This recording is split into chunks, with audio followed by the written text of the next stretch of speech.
Hola a todos, bienvenidos. Nuestro invitado es ingeniero agrónomo, profesor e investigador de la Universidad de Santo Tomás en Santiago de Chile y portavoz o vocero nacional del Movimiento de Defensa por el Acceso al Agua, la Tierra y la Protección del Medio Ambiente, conocido como Modatima, la organización que lucha contra el control privado de las aguas chilenas, control auspiciado por la Constitución de 1980, que ahora muchos ciudadanos aspiran a cambiar. Tiene 59 años, es padre de 7 hijos. En 2014 fue condenado por denunciar el robo de agua. En 2015 fue víctima de una agresión por su tarea al frente de este movimiento y sus posiciones le han valido incluso amenazas de muerte. En 2017 Amnistía Internacional levantó una campaña mundial en defensa de su vida.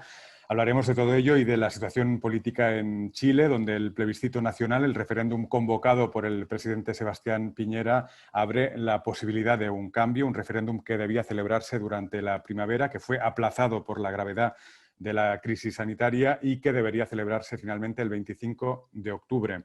Rodrigo Mundaca, bienvenido.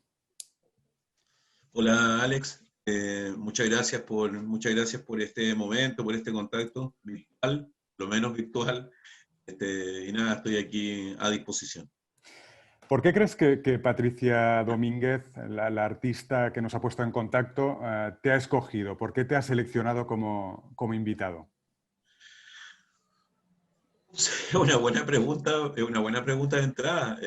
A la Pati, le voy a decir así, ¿no? A la Pati la conocimos el año pasado, el 2019. Estuvimos en un foro en el museo, en el GAM, en el Museo Gabriela Mistral, en la ciudad de Santiago, producto de nuestra agenda es muy intensa y estábamos recorriendo intensamente el país hablando del derecho humano al agua. Nos conocimos en ese espacio. Eh, fue muy curioso porque fue como si hubiésemos sido amigos de toda la vida y no nos habíamos visto antes. Probablemente ninguno de nosotros sabíamos de nuestras actividades respectivas, probablemente. Fue así como una amistad instantánea. A mí me impresionó mucho lo que ella presentó, la expresión artística que ella presentó me pareció fantástica. Y bueno, nuestro discurso es muy duro, nosotros hablamos de la aridez de vivir en Chile privados de agua, lo que significa que las comunidades hoy día estén precisamente limitadas para poder acceder a un derecho que es básico, que es esencial. Y creo que hemos conversado posteriormente después con la Pati, y la Pati nos dijo que la situación del agua en el país era una situación insostenible, impresentable, y creo que se sintió muy conmovida probablemente en ese minuto. Yo también estaba muy conmovido porque el espacio era un espacio de mucha intimidad.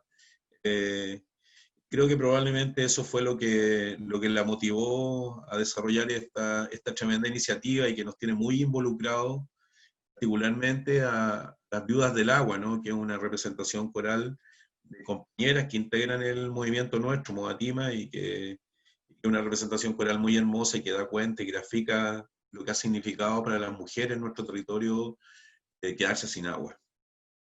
Lo que sucede en Chile es una anomalía mundial.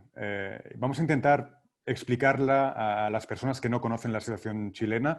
Por ejemplo, ¿cómo es posible que hoy, en 2020, haya quien no entienda todavía que el acceso al agua es un derecho fundamental? ¿Cómo te lo explicas? Bueno, mira, hace poquitos días atrás, el 20 de agosto del 2020, hace menos de un mes, el relator especial de Naciones Unidas para el derecho humano al agua y saneamiento, Leo Heller, eh, emitió una comunicación mundial, que las comunicaciones de los relatores especiales de Naciones Unidas son Orbi et Orbi, ¿no? Son para todo el planeta. Y planteó de que en Chile no era posible que la electricidad y la producción de aguacate, nosotros decimos palta, la producción de aguacate, eran más importantes que la vida de nuestras comunidades. Y conminó además al gobierno de Piñera que se pronunciara en torno a por qué en Chile se viola un derecho que es esencial como el derecho humano al agua. De hecho, nosotros mañana hacemos uso de la palabra en la 45ª sesión especial de la Asamblea General de Naciones Unidas en materia de derechos humanos. Nos toca mañana hablar y vamos a hablar en 1,5 minutos. Son muy breves las intervenciones de los territorios, de las organizaciones, y vamos a hablarle a la comunidad internacional una vez más, insistiendo, ¿no? sobre la necesidad de poder salvaguardar este derecho en el país y también insistiendo ante la comunidad internacional que no es posible que hoy día en un país como Chile se viole sistemáticamente un derecho humano que simple y llanamente ha comprometido la vida de nuestras comunidades, la vida de nuestros territorios. Ahora la pregunta, en rigor, en términos de la pregunta, en Chile la privatización de las aguas data desde hace mucho tiempo, desde el régimen dictatorial. Constitucionalmente, en el artículo 19, numeral 24 de la Constitución Política del 80, fraguada en dictadura, eh, se señala, literal, los derechos de los particulares sobre las aguas, conocidos o constituidos en conformidad a la ley, otorgarán a sus titulares la propiedad sobre ellos. Es decir, constitucionalmente el agua se encuentra consagrado, el régimen jurídico privado de las aguas se encuentra consagrado en la Constitución. Ahora, por qué esto se ha dilatado tanto? ¿Por qué Chile mantiene este régimen jurídico privado de agua? Voy a decir en términos muy simples. En Chile, las bases de la desigualdad y el origen de las principales fortunas del país se encuentran edificados en torno a la privatización del agua, en torno a la privatización de la tierra. Entonces, claro, en Chile hoy día se prioriza modelo primario exportador asociado al uso intensivo y racional de recursos naturales, o de bienes naturales, como nos gusta a nosotros decir, donde el agua juega un rol determinante. Hoy día en Chile las estimaciones sostienen que aproximadamente el 65% del Producto Interno Bruto Nacional depende del agua. Y por tanto, el agua dulce se encuentra priorizada para la megaminería química a cielo abierto, para el agronegocios, para la hidroeléctrica, para las forestales.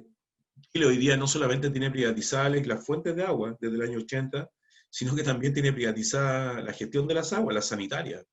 Hoy día el 89,2% de los clientes totales, el 89,2% de los clientes totales que consumen agua potable en Chile están en manos del grupo Suez, de origen francés, están en manos de Ontario Teacher, de la administradora de los fondos de pensiones de Ontario, Canadá, de los profesores de Ontario, Canadá, están en manos del grupo Marubeni, es decir, de un grupo japonés. Es decir, hoy día el 89,2% de los clientes totales que consumen agua potable hoy día dependen de la gestión de transnacionales en Chile.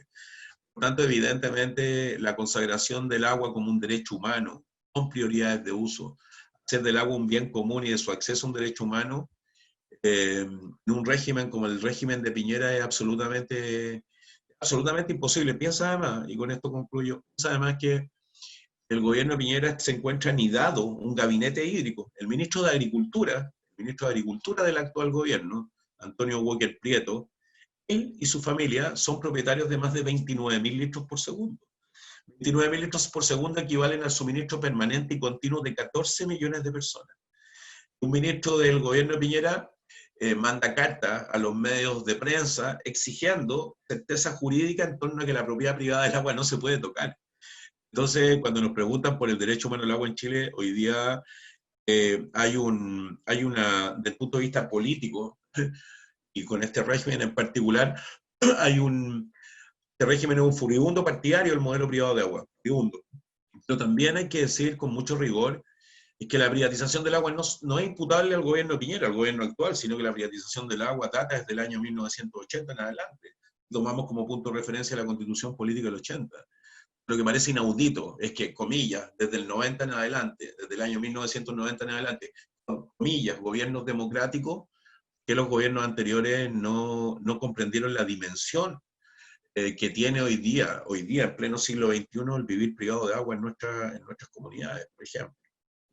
Yo lo que me pregunto, desde un relativo desconocimiento de la realidad chilena, es de dónde surge esta excepción. Es decir, más allá de lo político, más allá del contexto de la redacción de esta Constitución del 80, ¿en qué circunstancias se permite que esto suceda? ¿De dónde surge este precepto cuando se redacta la Constitución de Pinochet en 1980? Y más allá de lo político y del contexto histórico de los primeros 80, ¿hay algo incluso cultural? Porque Menem o Fujimori en otros países latinoamericanos también condujeron políticas muy liberales y tuvieron la tentación de poner en manos privadas bienes de primera necesidad como el agua o la electricidad.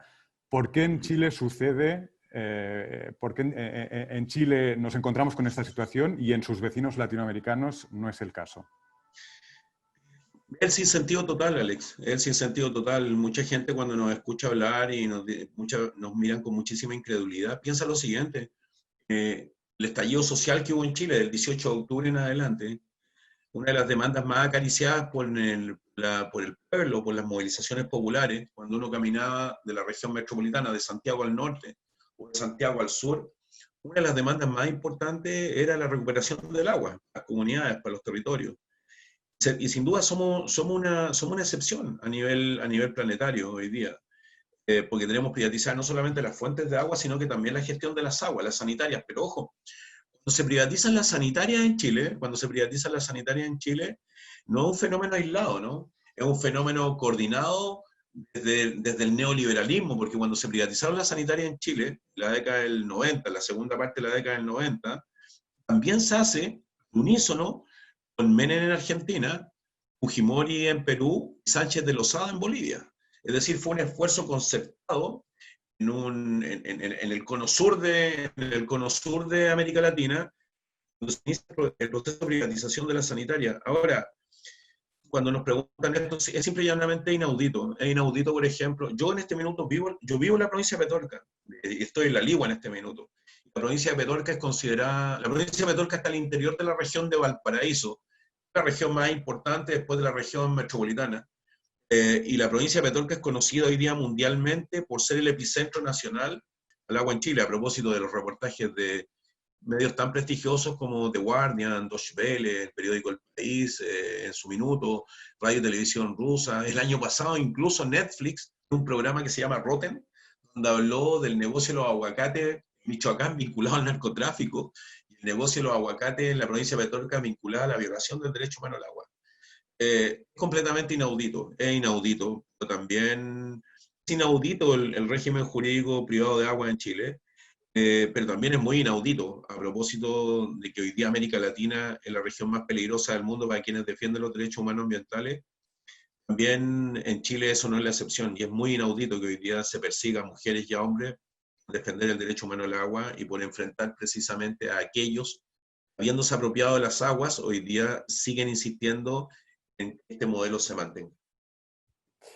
Tú hablas mucho de derechos, de leyes, de política, de construcción, pero hablas relativamente poco de quién eres tú. Y hoy también me gustaría saber, entender un poco mejor cómo llegas tú al lugar y a la posición que ocupas hoy, la posición en la que te encuentras hoy. Esa sería tal vez mi próxima pregunta, mi siguiente pregunta. ¿Cómo se convierte alguien como tú en militante?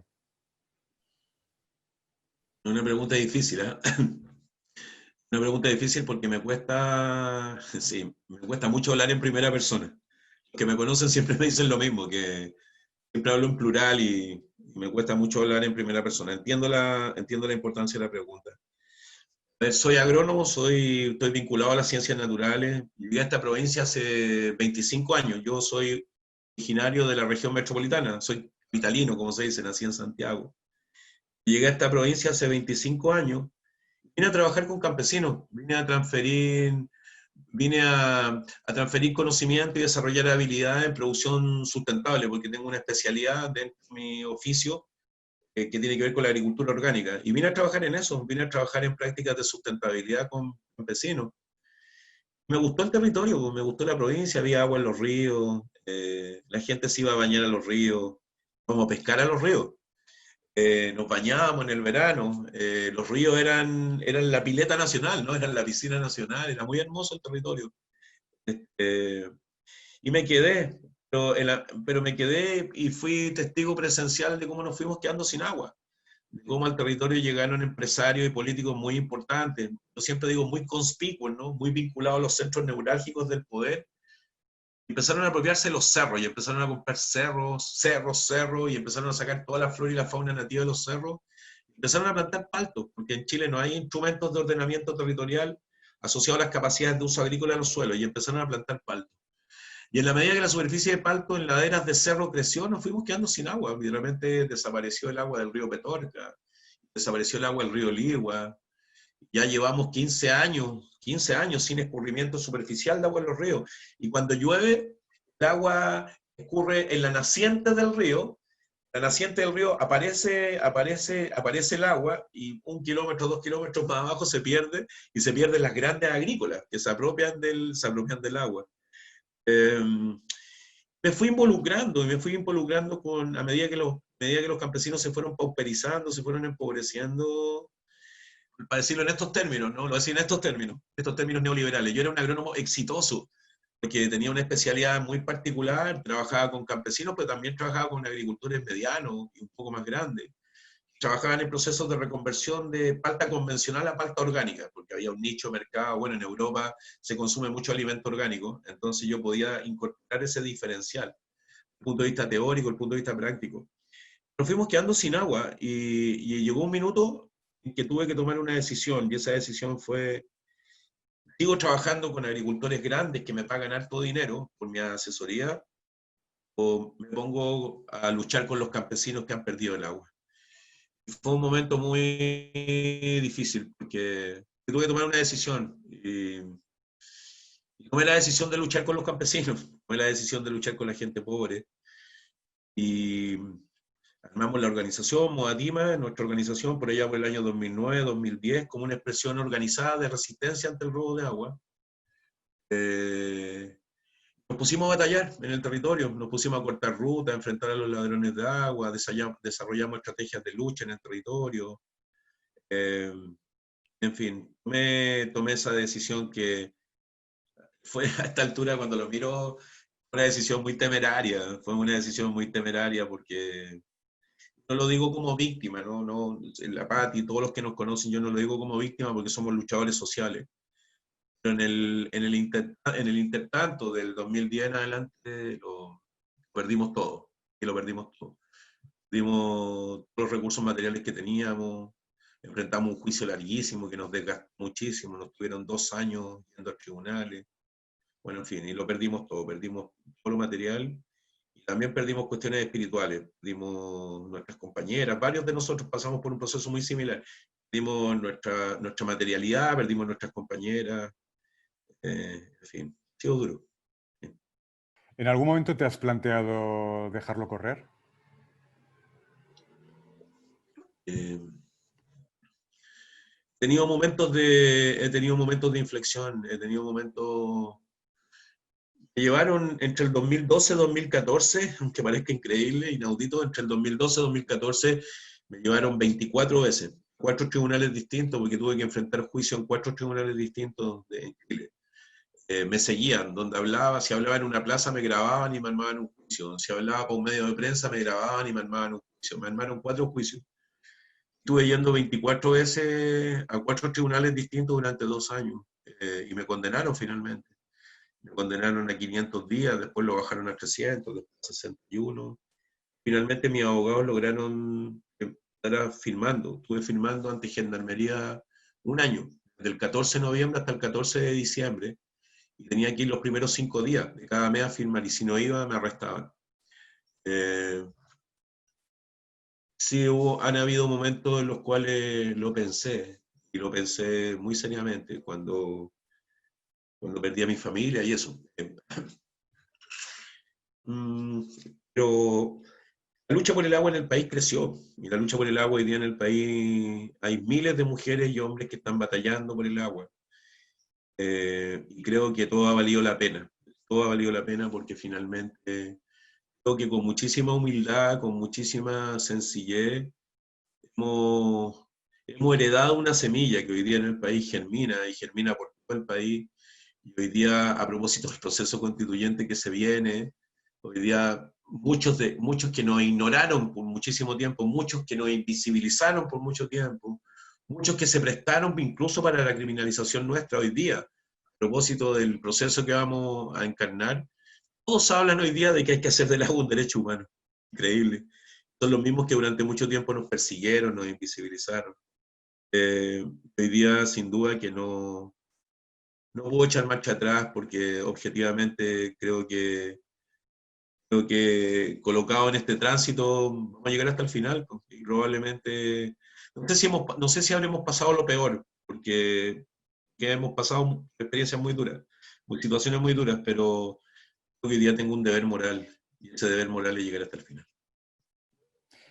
¿Cómo vives tú y tus compañeros en esta lucha el hecho de estar tan expuestos? ¿Qué desgaste tiene todo esto a un nivel personal, a un nivel familiar, como decíamos antes, has sido víctima de agresiones, has recibido amenazas de muerte. ¿Alteran estas expresiones de violencia tu compromiso? ¿Te obligan a replantearte las cosas o a sopesar, tal vez dejarlo en algún momento, aunque ahora dices que tienes el deber moral de seguir adelante? ¿Te ves haciendo esto el resto de tu vida? Me llevaste a un plano muy personal y me cuesta muchísimo hablar, déjame decirte. En general, a veces cuando me dan la posibilidad de, en cierta medida, de pautear a los periodistas, siempre les digo que no me pregunten de cosas personales, pero ya estoy aquí, no lo voy a eludir. Eh, eh, ¿Qué decir? Sí, ha sido difícil, ha sido difícil. Yo no me cuesta mucho hablar de mi persona en lo particular. Hemos enfrentado situaciones difíciles. Ha sido difícil, probablemente lo que más me ha preocupado siempre son mis hijas. Tengo 5 hijas, 2 hijos, y lo que más me ha preocupado es eso, más allá de las agresiones, la censura, la criminalización, siempre me ha preocupado mi entorno, no mi familia. No viven conmigo, pero hablamos todos los días. El fin de semana mi hija hace un programa radial en una radio y me entrevistó mi hija Alejandra, que es abogada y que es grande. No había pasado nunca eso. Y marcho con mis hijas marchan conmigo, mis hijas tienen mucho coraje y marchamos juntos cada vez que hay marchas por el agua. Se preocupan mucho cuando he caído detenido, que han sido varias veces. Eh, y por tanto, estoy muy vinculado con ella. Ellas son probablemente un soporte muy importante, un soporte emocional muy importante, muy, muy importante. Eh, sí he pensado, no, yo creo que tengo un deber moral, tengo un compromiso moral y voy a llegar hasta el final y a pesar de que, mira, mi vida cambió, sí, sí, mi vida cambió sin duda después del juicio, después de las amenazas de muerte.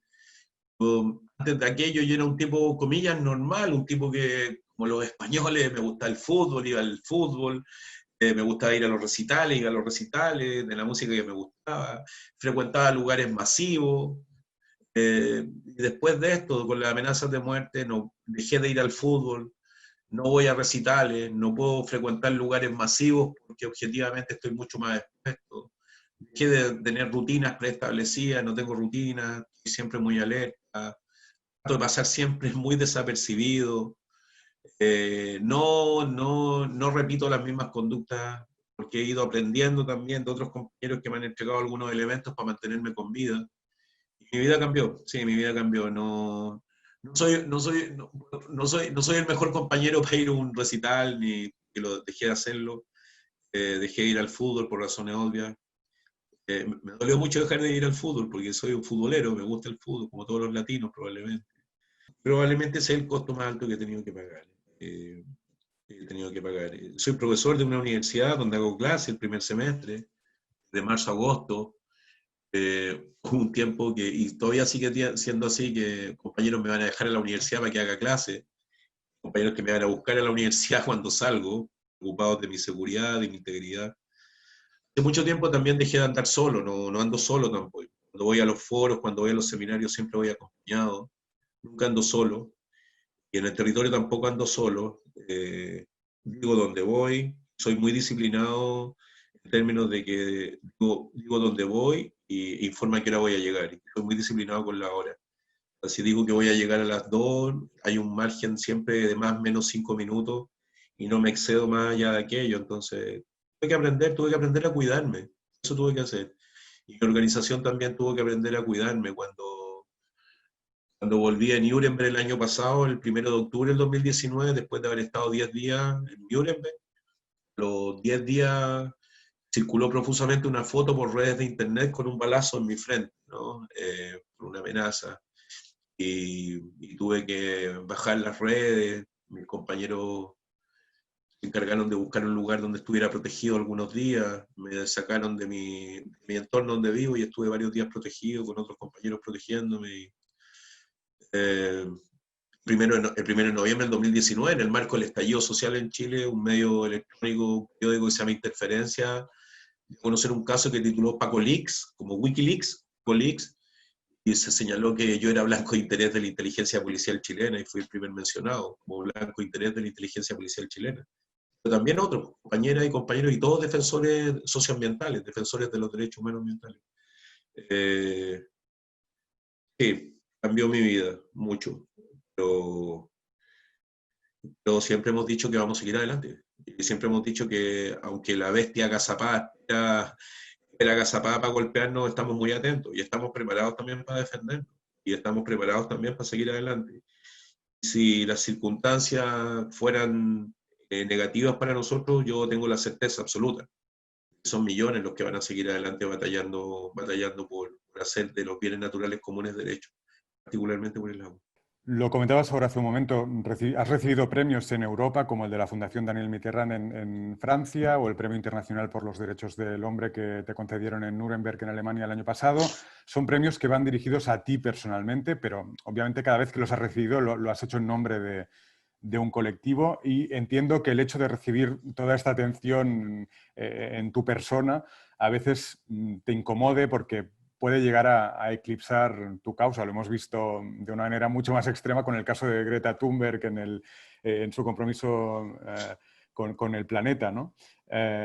Mi pregunta es si crees que en la actualidad, en 2020, es posible vehicular este tipo de luchas sin que haya alguien que dé la cara, sin que el movimiento no acepte una cierta verticalidad y la elección de un líder o de un portavoz que dé la cara por todo el resto. Es un peligro porque, como decía, muchas veces eclipsa el fondo, se habla más de la persona que da la cara que de sus ideas y del combate de su colectivo. Pero digamos que seguramente es un mal menor en la manera como funciona la comunicación hoy, las redes sociales y la rapidez a la que van los mensajes. ¿Es posible liderar un movimiento político sin un cierto grado de verticalidad? Yo dije con mucha sinceridad, cuando me hicieron una pregunta bastante similar, tanto en Nuremberg como en París, yo dije con muchísima sinceridad, dije, yo estoy dispuesto a hipotecar todos los premios, estoy dispuesto a no recibir ninguna distinción a nombre de mi organización, que en Chile somos capaces de recuperar el agua como un bien común y su derecho humano. Estoy dispuesto a renunciar a todo. Nunca he buscado premios ni nunca hemos buscado ninguna distinción. Yo vivo en la provincia de Petorca, que estoy a 140 kilómetros de la metrópoli, vivo en un territorio, el patio trasero de la región de Valparaíso, y que sufre los efectos de la centralización por parte del Estado. Un territorio que tiene problemas de conectividad, un territorio que no tiene transporte público, que no tiene hospital de especialidades, un territorio donde las patas nos dejaron sin agua, un territorio donde las mujeres y los hombres que luchan por el agua son perseguidos, censurados, agredidos, etc. Y por tanto conozco perfectamente bien lo que significa vivir privado de bienes que hoy día son esenciales. Eh, Siempre cuando en el discurso que pronuncié en Nuremberg, partimos dedicando el discurso a Berta Cáceres, lideresa del pueblo lenca, que obtiene el premio Goldman Prize el año 2015 en la ciudad de San Francisco, y en la madrugada del 3 de marzo del 2016 fue asesinada en Honduras. Partimos dedicando el premio a Macarena Valdés, una lamien en Chile, en una comunidad mapuche, fue asesinada el año 2016, el mismo año, en agosto del 2016. También dedicamos el discurso al último premio Goldman Prize 2019 en Lonco, Alberto Curamil, una autoridad mapuche que estaba sufriendo prisión política durante el régimen de Piñera desde agosto del 2018 hasta el 13 de diciembre del 2019. Yo fui testigo de la causa del Lonco Curamil, de retorno de París. Fui testigo de su causa porque lo conocía y sabíamos de que era completamente inocente, además de los cargos que se le imputaban. A mí me gusta hablar del nosotros, creo que eso es fundamental, creo que es fundamental hoy día el colectivo, porque creo que en el colectivo está nuestra fuerza, que objetivamente si los movimientos, creo que el gran error que se ha cometido a lo largo de la historia de América Latina es personalizar los movimientos, porque los movimientos cuando se personalizan son mucho más susceptibles de ser quebrados, de ser fracturados, porque los liderazgos no siempre son perfectos. estamos sometidos a muchísimas presiones de todo tipo, de toda naturaleza, presiones económicas, presiones morales, presiones de todo tipo. Nosotros cuando nos condenaron, antes de que nos condenaran, nos ofrecieron acuerdos de conciliación y nos ofrecieron mucho dinero para callarnos, nos ofrecieron mucho dinero para silenciarnos, para no seguir denunciando el robo de agua. Nosotros tomamos la decisión de ser condenados, nosotros dijimos no vamos a silenciarnos, no vamos a cambiar nuestro discurso, así nos condenen. Nos condenaron, pero no cambiamos nuestro discurso, nunca, jamás lo vamos a hacer. Eh, ¿Cierto? Y en eso trabajamos todos los días, trabajamos en nuevos liderazgos de nuestra organización. Yo soy el vocero nacional de Modatima, pero hay compañeros que hacen vocería en los territorios. Soy parte de una mesa nacional y soy disciplinado de las decisiones que se toman en la mesa nacional. Claro, probablemente tengo la pega más ingrata porque soy la cara del movimiento. Pero detrás mío somos cientos, miles de compañeros que trabajan en Modatima, mujeres y hombres hoy día. Entonces, lo que hemos hecho tempranamente fue precisamente tratar de despersonalizar el movimiento. Claro, yo tengo la exposición y tengo que dar cara, pero es la pega que tengo. Hay otros compañeros que trabajan en la interna, en la orgánica del movimiento, en robustecer nuestros argumentos técnicos para enfrentar los debates. Nuestras compañeras de mujeres Modatima son las que están en la primera línea de los cortes de ruta, han desarrollado piezas corales que son preciosas. Por tanto, hemos trabajado intensamente en eso, ¿vale? Que no nos pase eso, que no nos pase esto de que el movimiento se personaliza y si el día de mañana matan al líder, esto se acabó. Eso no, trabajamos todos los días en eso y por eso tenemos muy internalizado el hablar en plural, que todos hablamos en plural, es como en la Mesa Nacional de Modatima tenemos eso como, está erradicado el yo, no hablamos de yo, nos cuesta muchísimo, muchísimo hablar del yo, porque entendemos precisamente que esa pregunta es muy importante, pero muy importante también despejar la pregunta, diciendo que nosotros lo que hemos priorizado siempre es el colectivo, y no tenemos ningún deseo de protagonismo a esta altura. No, nosotros lo importante es que el protagonista en esta batalla sea el pueblo, sean sus organizaciones, sean sus territorios, y en eso trabajamos intensamente todos los días. El otro día tuve ocasión de entrevistar a Michel Franco, el director de cine mexicano, que acaba de rodar una película que se ha estrenado en el Festival de Venecia sobre una posible guerra civil, sobre una posible revolución en su país a través de la que los pobres llegan a someter a los ricos. Y me comentaba que el caso de Chile, las protestas que vio en Chile el año pasado, inspiraron mucho el proyecto. Me decía que Chile, que siempre pues, creemos que goza de unos ciertos estándares de bienestar, que creemos que es uno de los países con mayor bienestar en Latinoamérica, este director me decía que se dio cuenta de repente que tal vez no era cierto cuando vio todas estas personas en la calle y se percató hasta qué punto hemos creído tal vez en un mito. ¿Estas ideas sobre el bienestar chileno son falsas? ¿Son un mito que se proyectó en un momento dado de cara al extranjero sobre todo y que ha perdurado pero en realidad no existe? Es lo siguiente, la década del 70 y en parte la década de los 80, 18 de 20 países latinoamericanos tuvieron regímenes dictatoriales. Chile no fue la excepción. Probablemente la dictadura chilena es una de las dictaduras más brutales que azotaron a América Latina, 17 años de dictadura. Los 7 primeros años de la dictadura comandada por Pinochet, desde el año 73 al año 80, se caracterizaron fundamentalmente por la destrucción de las organizaciones populares, la persecución de las mujeres y los hombres que fueron soporte, ¿no?, del gobierno popular de Salvador Allende, a propósito que estamos en el mes de septiembre, y que tiene una connotación muy particular para nosotros. Los primeros 7 años se caracterizaron por la persecución más feroz y por los crímenes más atroces, detenidos desaparecidos, con muchas mujeres torturadas salvajemente, hombres también torturados salvajemente. Y la década de los 80 en adelante, se caracterizó fundamentalmente por la edificación de este modelo, ¿no?, de este modelo de despojo, en el ámbito de los derechos sociales, en el ámbito de los bienes naturales comunes.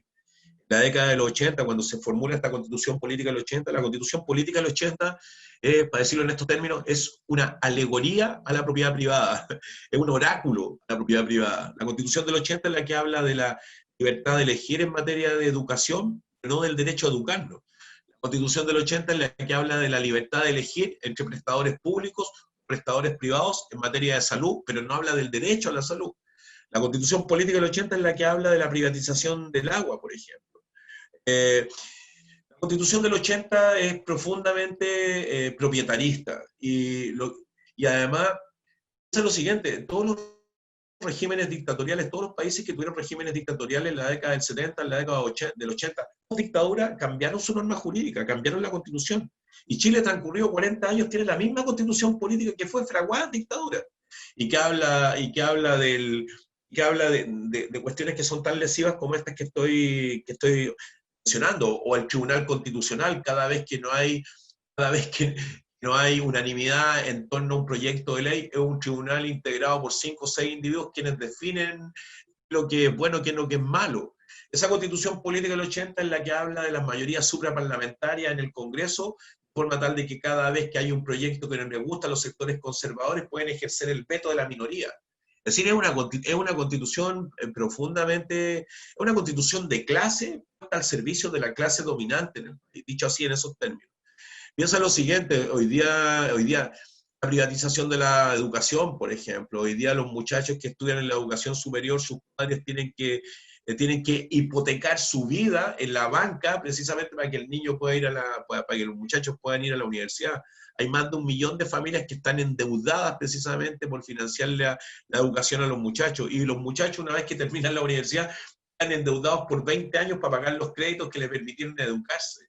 ¿En qué país del mundo? ¿En qué país del mundo los fondos de pensiones se encuentran privatizados como en Chile? En Chile existe un sistema de ahorro forzoso que ha significado de que los trabajadores imponen en sistemas de administración de fondos de pensiones que se transforman en capital fresco para que sus propietarios puedan obtener utilidades del excedente de valor que generan los trabajadores. ¿En qué país del mundo los fondos de pensiones de los trabajadores están privatizados como en Chile? El sistema es un sistema de ahorro forzoso. O sea, en ningún país del mundo hay un sistema de esta naturaleza. En Chile no existen prestaciones públicas, no hay prestación pública porque finalmente el trabajo de los trabajadores, valga la redundancia, está en manos de las administradoras de fondos de pensiones. ¿En qué país del mundo existe un sistema de salud donde la gente cuando no tiene dinero y tiene una enfermedad terminal simple y llanamente se muere? Que no puede acceder a tratamientos de quimioterapia, por ejemplo. ¿En qué país del mundo la privatización de las aguas tiene tal dimensión como la dimensión que existe en Chile? ¿En qué país del mundo el Estado construye un monopolio forestal con 2 familias, Mate y Angelini, donde el Estado les transfiere el 75% de los recursos que pongan pinos y eucalipto en todo el sur, particularmente en las comunidades mapuches? En Chile hay un modelo de despojo que es feroz, y a propósito del estallido, a propósito de la alusión que hace al director mexicano, 18 de octubre, cuando sobreviene el estallido social, parte a propósito de los muchachos, de los estudiantes, de las estudiantes, pues fueron mujeres las que primero partieron con esto, empezaron a saltarse, ¿no? Empezaron a saltarse esta cuestión donde te cobraban el boleto del metro, comienzan a evadir el pago del metro por un aumento tarifario en 30 pesos. Probablemente es icónico aquello, pero finalmente el estallido social dio cuenta de más de 30 años de abuso, de más de 30 años en los cuales la casta política, económica y empresarial despojó de derechos esenciales al pueblo de Chile. O sea, el estallido social tiene un carácter de disconformidad por parte del pueblo pobre y sencillo a propósito de cómo la casta durante tantos años se encargó de privatizar todo el ámbito de nuestra vida, todo completo. Hoy día se encuentran privatizados todos los derechos sociales, todos los bienes naturales comunes, pero se han puesto al arbitrio transnacional y se han puesto al arbitrio del capital nacional, especulado precisamente con cuestiones que son esenciales para la vida de las personas, especulado con la educación, especulado con la salud. Claro, durante mucho tiempo les vendieron a ustedes, los europeos, esto de que éramos el jaguar de América Latina, de que éramos una economía consolidada. Mira, 2 semanas antes del estallido social, 2 semanas antes del estallido social del 18 de octubre, Piñera decía de que Chile era un oasis, era el paraíso de la inversión pública y privada, que era un paraíso de la inversión extranjera. Resulta que en 2 semanas se le fue a la mierda el discurso, que objetivamente la gente que salió a batallar a las calles lo hacía por cuestiones que eran esenciales. Cuando nosotros nos movilizamos intensamente en las calles, el 18 de octubre hasta la declaración de la pandemia, lo hacíamos por un derecho que era esencial, el derecho al agua, que nos rebelábamos a que el agua se resolviera a través de camiones de aljibe, a que niños privados de agua no puedan conocer los ríos, a que pueblo pobre privado de agua tuviera que defecar en una bolsa plástico. Una bolsa plástica, sí, literal. El pueblo pobre tuviera que defecar en una bolsa plástica, porque estaba privado de agua. Por lo tanto, durante mucho tiempo se planteó esta quimera de que Chile era el paraíso de la inversión. En rigor, Chile fue el laboratorio del neoliberalismo. Aquí en Chile fue donde se instaló de forma más radical y más profunda el neoliberalismo, con todos esos efectos que hoy día que ha provocado, y que provocó precisamente el estallido social del 18 de octubre en adelante, y que hubieron momentos de muchísima agudeza, muchísima agudeza desde de la movilización popular. Y también, cómo no decir y cómo no destacar, el gobierno de Piñera del 18 de octubre en adelante se encuentra condenado por todos los organismos internacionales en materia de derechos humanos, incluso por Human Rights, que no es una organización radical, revolucionaria, marxista. Incluso Human Rights ha condenado al gobierno de Piñera por la violación sistemática de los derechos humanos. Tenemos más de 400 jóvenes, mujeres y hombres, perdieron su globo ocular o fueron dañados ocularmente. Hay dos casos emblemáticos: Gustavo Gatica, Fabiola Campillay, que perdieron sus dos globos oculares que las policías le dispararon directamente a los ojos. Cientos de mujeres que fueron mancilladas. Tenemos compañeras que tuvieron que salir del país, que fueron víctimas de prácticas atroces en los cuarteles policiales. Bueno, recordar en este minuto a la Cristina Ruiz, está en Suecia, se tuvo que ir a Suecia con su hija precisamente producto de la violencia policial. Claudia Arco, que también tuvo que salir del país producto de la violencia policial. Todavía quedan más de 2.000 jóvenes detenidos en las cárceles chilenas desde el estallido. 2.000 jóvenes que están detenidos en las cárceles producto del estallido social, y que están detenidos sin imputarle cargos. Que la justicia chilena tiene la posibilidad de mantenerte detenido sin que te imputen cargos, en prisiones preventivas. Esa es la figura jurídica. Tanto el régimen de Piñera durante todo este periodo ha sido condenado profusamente por todos los organismos internacionales, pero además en el marco del estallido social y posterior al estallido social, en este escenario de pandemia como el que estamos viviendo, pandemia que puso de forma brutal también de manifiesto los efectos que ha provocado la privatización y mercantilización de las aguas. En un escenario como este, Piñera intenta pasar de contrabando iniciativas de ley de modernización del sistema de inteligencia nacional, de infraestructura crítica, que en la práctica significan y tienen por propósito criminalizar aún más el movimiento social. Tiene una ley de modernización del sistema de inteligencia donde quiere traspasar, aparte de la comunidad de Fuerzas Armadas, a los sistemas de inteligencia, cambiando la doctrina y volviendo a la vieja tesis de la década de los 70, del 80, de la doctrina de seguridad interior del Estado, donde las organizaciones del pueblo son los enemigos del Estado y por tanto hay que perseguirlos. En un escenario de pandemia, hoy día Piñera intenta priorizar ese tipo de iniciativas de ley, porque en un régimen presidencialista como el que existe en Chile, es el Poder Ejecutivo quien define los ritmos legislativos, impone las iniciativas de ley en el Congreso. Por tanto, toda esa quimera que les vendieron de gobiernos neoliberales, gobiernos pseudo-socialistas como el gobierno pseudo-socialista de Lago, el gobierno pseudo-socialista de Bachelet, la verdad que fueron gobiernos que en la práctica lo que hicieron fue ayornar el neoliberalismo. En el fondo fueron, lo voy a decir en estos términos y con esto concluyo, fueron gobiernos gatopardistas que nos dijeron vamos a cambiarlo todo, pero para que todo continuara igual. La privatización de las aguas está imputada a la dictadura, sí, sin duda. Las fuentes de agua fueron privatizadas el año 80, pero las sanitarias fueron privatizadas el año 98, durante gobiernos concertacionistas. Los sistemas de privatización de los fondos de pensiones fueron fraguados en dictadura, pero fueron profundizados durante los gobiernos, comillas, democráticos del año 90 en adelante. Por tanto, toda esta privatización de servicios y derechos básicos le ha permitido también a quienes han administrado el Estado, una vez que salen del gobierno, ocupan cargos en los directorios de las empresas forestales, ocupan cargos en los directorios de las administradoras de fondos de pensiones, ocupan cargos en los directorios de las sanitarias, porque las transnacionales que han sido beneficiadas con la privatización de los derechos básicos en el país, después le devuelven el favor, aparte de la casta que con su voto, con su negligencia, han permitido precisamente la enajenación de derechos que son esenciales. ¿Qué esperas del referéndum de octubre? Si tuvieras que hacer un pronóstico, ¿qué dirías? Tengo incertidumbre porque estamos en manos de un régimen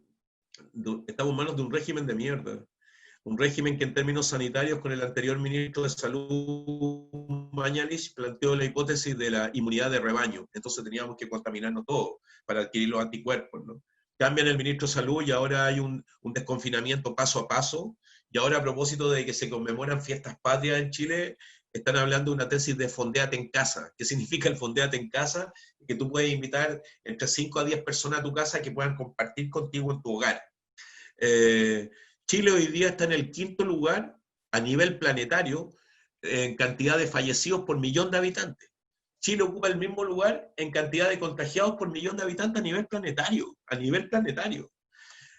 y por tanto, no es descabellada la tesis, de que quieren que nos contagiemos para precisamente inhibir el proceso constituyente, para dotar ese proceso constituyente de falta de legitimidad, porque va a votar muy poca gente. Yo creo que hay un propósito bastante perverso por parte del régimen de Piñera de intentar inhibir el proceso constituyente a propósito de la crisis sanitaria y el mal manejo de la crisis sanitaria, o de la forma intencionada y malintencionada que hay de la crisis sanitaria hoy día. Tengo incertidumbre con respecto a aquello. Ahora, lo que tengo la certeza de que el apruebo va a ser mayoritario. Tengo certeza absoluta con respecto a eso. Creo que está más disputado el mecanismo, que es de convención mixta o convención constitucional para elegir a los constituyentes. Probablemente ahí va a haber un nivel mayor de disputa. Tengo confianza que ojalá gane el mecanismo de convención constitucional, que sean los 155 nuevos constituyentes elegidos democráticamente. Y creo además también que es lo que estamos trabajando hoy día, que el proceso constituyente hay que dotarlo de contenido. No es suficiente votar apruebo. ¿Qué apruebo? Sí, de acuerdo, una nueva norma jurídica. ¿Qué queremos instalar en la nueva norma jurídica? ¿Queremos que esa constitución sea profundamente socioambiental? Sí, queremos que sea profundamente socioambiental. ¿Queremos terminar con las 28 termoeléctricas a carbón en el país? Sí, no queremos seguir dependiendo de las fuentes de energía fósil. ¿Queremos recuperar los bienes naturales bentónicos que hoy día, los recursos marinos que hoy día están en manos de 7 familias? Sí, los queremos recuperar. ¿Queremos terminar con la privatización del agua? Sí. ¿Queremos terminar con el monopolio forestal? Sí. ¿Debemos terminar con las zonas de sacrificio? En Chile hay zonas de sacrificio. Y no sé si esta nomenclatura existe en otro país del mundo, en otro lugar del planeta. En Chile hay zonas de sacrificio, donde se priorizó el desarrollo industrial y no la vida de las comunidades, y hay un ecocidio. Y por tanto creo que es fundamental hoy día dotar el apruebo de contenido. Muy importante, es muy importante aquello. Pero piensa lo siguiente, la derecha se está preparando. Sé, personajes de la derecha que son muy conocidos, como Joaquín Lavín, por ejemplo, el alcalde de una comuna rica en el país, se declara socialdemócrata, se declara a favor del apruebo, y se declara a favor del apruebo y se declara socialdemócrata cuando fue uno de los más directos defensores de Pinochet. Fue uno de los que escribió alegorías en torno al dictador. Fue un tipo que viajó a Gran Bretaña cuando Pinochet estuvo recluido a propósito de una iniciativa jurídica presentada por el Baltasar de Garzón. Él fue a la clínica, a London, a solidarizar con su líder. Tienes líderes como Pablo Longueira, que fue presidente de la UDI, que hoy día dice, voy a votar a prueba, quiero ser constituyente y quiero dirigir el partido más reaccionario del país. Porque también la derecha entiende que va a perder, pero la derecha intenta sabotear el triunfo del apruebo, y son muy inteligentes en ese sentido, porque intentan sabotear el apruebo, pero además porque intentan y quieren instalarse como constituyentes. Y yo creo que la oposición, toda la diáspora de oposición que hay en el país, si levanta 4 o 5 listas para elegir constituyentes, y la derecha más conservadora, más reaccionaria, la derecha fascista en Chile, construye una sola lista, la posibilidad de que la derecha fascista en el país cope los asambleístas, los constituyentes, en más de un tercio, vamos a estar en un problema muy grave, porque eso significa que van a haber constituyentes que van a defender la privatización de los fondos de pensión de los trabajadores, que van a defender la privatización de la salud y la educación, que van a defender la privatización del agua y la tierra, y por tanto va a ser muy imposible avanzar en aquellas demandas que hoy día están muy acariciadas por el pueblo de Chile. Por tanto, no va a ser un proceso fácil, pero además, aunque se ganara el proceso constituyente, después hay que territorializarlo. Es decir, si logramos escribir una norma jurídica que consagre el agua como un bien común, que haga de su acceso un derecho humano, que tenga prioridades de uso, que haya una nueva institucionalidad hídrica, etcétera, etcétera, después hay que hacerlo carne. Eso no va a ser tan fácil, producto de la profundidad del neoliberalismo en Chile y producto del despojo que existe en materia de derechos esenciales en el país. Me gustaría que hablases también de lo que está sucediendo a nivel cultural en torno a las protestas por la cuestión del control del agua. Me hablan, por ejemplo, de cantos rurales que solían cantarse al cosmos y que ahora Sí, se cantan a la sequía. ¿Qué papel juega la música o el arte, las prácticas artísticas no, en las protestas ciudadanas? tremendo. Nosotros como organización, como Modatima, hemos explorado muchas estrategias de lucha, muchas, y hemos utilizado todas las formas de lucha, de las más radicales, y así lo digo, cortes de ruta, enfrentamiento con la policía, tomas de retenes, tomas de comisarías también, sin duda, eh, funas, ¿no? Emplazamientos directos a los ladrones de agua, nuestra primera etapa, ¿no? Interpelación a la casta política, al Congreso, presionamos para que se formaran comisiones investigadoras para el tema del robo de agua, criminalización de la que fuimos objeto cuando nos llevaron a tribunales durante 2 años, la transformamos en hitos, ¿no? En hitos de resistencia, porque resistimos. Hemos escrito libros, generalmente estamos escribiendo siempre, ¿no? Para precisamente policiar el debate teórico en torno a esto. Pero nos faltaba algo, y el año 2016, a propósito del conocimiento que teníamos de una actriz chilena, la Chamila Rodríguez, tenía una productora de cine, Poeta Astro, armamos una pieza coral, se llama Secos, dura 14 minutos, 14 con 23 creo. Y logramos juntar a las principales actrices y actores de la escena nacional a dramatizar un audiovisual, dura 14 minutos, donde las principales actrices y actores de la escena nacional reivindican el derecho humano al agua. Fue muy hermoso aquello, que nos permitió recorrer todo el país, nos permitió estar con ellos y aparecían actores que estaban todos los días en la televisión abierta chilena, estaban ahí en telenovelas, pero en un plano distinto, ¿no? Hablando del agua, hablando del derecho humano al agua. Esa pieza coral Seco está subtitulada al inglés, al francés, al alemán. Esa pieza coral Seco, cuando nos premiaron en Nuremberg, se presentó al público de Nuremberg antes de la ceremonia oficial, y nosotros mirábamos al público alemán, lo mirábamos y lloraba. Mucha gente lloraba porque tiene un valor emotivo tremendo, ¿sí? Es muy, muy emotiva. Aparecieron nuestras compañeras las viudas del agua, que dramatizaron en una pieza coral muy hermosa lo que ha significado para ellas quedarse sin agua, así quedarse sin agua para lavar, sin agua para cocinar, sin agua para la siembra. Fue muy hermoso aquello. Para nosotros el tema cultural es muy, muy importante, que la cultura mueve conciencia, la cultura es determinante, ¿no? Porque además también, más allá de la aridez de esta batalla, más allá de la conmoción que nos provoca hablar de nosotros probablemente, creo que la cultura también, la cultura de alegría, nosotros nunca hemos perdido la alegría en esta batalla, y enfrentamos muchas veces los foros con... Probablemente mucha gente dice que somos displicentes cuando enfrentamos foros, probablemente con aquellos que dicen, no, si el negocio del agua es lo mejor. Nunca hemos perdido la alegría, a pesar de las circunstancias, nunca.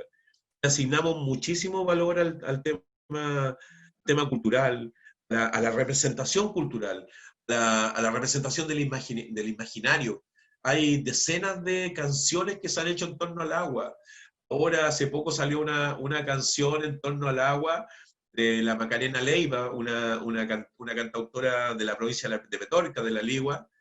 Termina muy bonito porque la canción termina con un discurso nuestro. La canción termina donde estamos en un discurso duro, ¿no? Diciendo, hay que terminar con la privatización de las aguas, los ladrones de agua, en fin, un discurso muy duro. Y la canción termina con aquello. Y hay mucha creación popular en torno a esto hoy día. Hay mucha evocación a lo que fueron los ríos con agua antes. Hay mucho mensaje subliminal desde la cultura. Hay mucho mensaje evocativo, ¿no? Mira lo que hacíamos cuando había ríos, mira lo que ha pasado. Sí, la cultura es determinante y a mí esas expresiones, soy un furibundo partidario de aquello. Soy uno de los tipos que dentro del movimiento lo ha intencionado muchísimo, muchísimo, muchísimo, probablemente inicialmente por simple intuición, ya después por una convicción profunda, una profunda convicción. nosotros con Seco, esa pieza coral, recorrimos todo el país. La presentamos en los lugares más increíbles, en las comunidades más increíbles, en colegios, en bares, en patio, en casa, en cine. Presentamos en todo el mundo y mundialmente la hemos presentado en Brasilia, en París, en Nuremberg, en Portugal, en fin, en un montón de lugares. Siempre nos provoca lo mismo, siempre terminamos llorando, terminamos muy conmocionados cuando escuchamos a los actores declamar aquello. Sí, yo soy un furibundo partidario de esa estrategia, ¿no?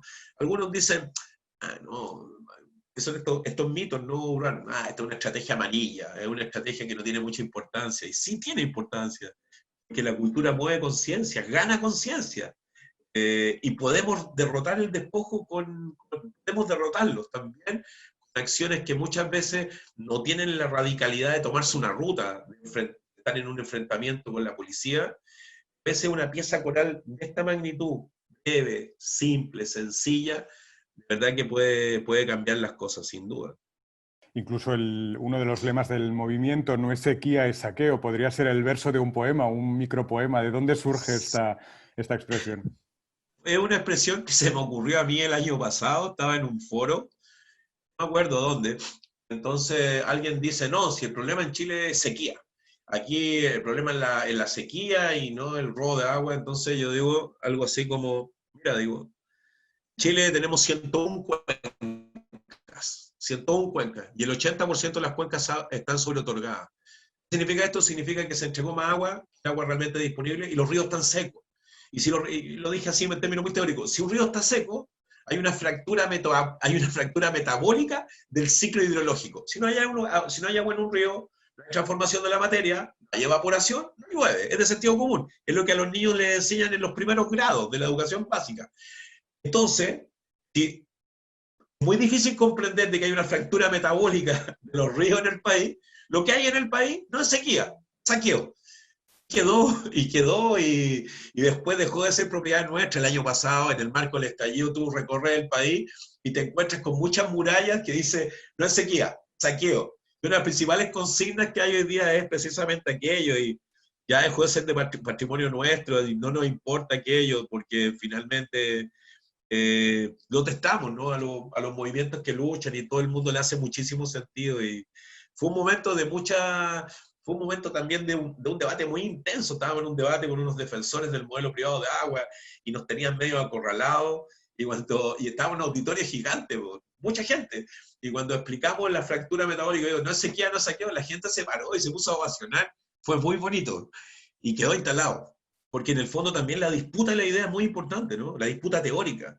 Y esa disputa teórica la tenemos ganada. Si hoy día nadie sale a defender el modelo privado de agua en Chile, nadie va a levantar una movilización por la defensa de la privatización del agua en el país, porque lo más probable es que si levantan una movilización por la defensa de la privatización del agua en el país, no van a poder desplegarse simple y llanamente, no van a poder hacerlo, porque creo que la disputa teórica, y no lo digo ufanamente, o no lo digo pretenciosamente, yo creo que la disputa teórica la tenemos ganada. La tenemos ganada, la disputa teórica, está ganada. Lo que pasa es que hay fuerzas muy poderosas que impiden precisamente el triunfo de la disputa teórica, porque están profundamente comprometidos con el negocio del agua y porque ganan muchísimo dinero con el negocio del agua. Mira, en Chile entre el año 2005 y 2008, el 2005 la única reforma que ha habido al Código de Agua en Chile fue el pago de multas por no utilizar el derecho a aprovechamiento de agua. Y mucha gente que era propietaria de un derecho a aprovechamiento de agua, entre pagar la multa por no uso y vender, vendió. El año 2011, el Banco Mundial hizo un estudio en Chile sobre qué había pasado con la reforma al Código de Aguas entre el 2005 y el 2008. Ese estudio es público. Y yo cito fuentes que son verificables todas. Ese estudio señala que entre el año 2005 y 2008, en el mercado del agua en Chile se realizaron 20.000 transacciones de derechos de aprovechamiento de agua, entre compra y venta, por un equivalente a 4,8 billones de dólares. 4,8 billones de dólares. Fuente, Banco Mundial, 2011. Entonces, esa fuerza regresiva, que en términos de fuerza y medios, cuentan con fuerzas y medios poderosísimos, medios de prensa, dinero, lobby jurídico, bufetes muy poderosos de abogados para llevarnos a tribunales, son las fuerzas regresivas que se oponen a esto, precisamente a abrirse a la posibilidad de que el agua sea un derecho humano y que haya prioridades de uso. Pero la disputa teórica la tenemos ganada. Yo en eso creo que está ampliamente ganada en todo el país. Rodrigo Mundaca, portavoz nacional del Movimiento de Defensa por el Acceso al Agua, la Tierra y la Protección del Medio Ambiente. Muchas gracias por tu tiempo, ha sido un placer. Ha sido, muchas gracias, ha sido muy, pasamos por distintos momentos, de mucha euforia y también de mucha emoción y hiciste preguntas que habitualmente no contesto y creo que ahora las contesté con mucha sinceridad. Todavía estoy muy conmovido. Nunca pensé que podía hablar de esto. Probablemente me ha hecho muy bien hablar de esto porque de verdad que me cuesta hablar de esto, razones obvias. Creo que me hizo muy bien además y estoy muy agradecido a la Pati, muy agradecido a este sueño, ¿no? Porque es un sueño lo que estamos haciendo.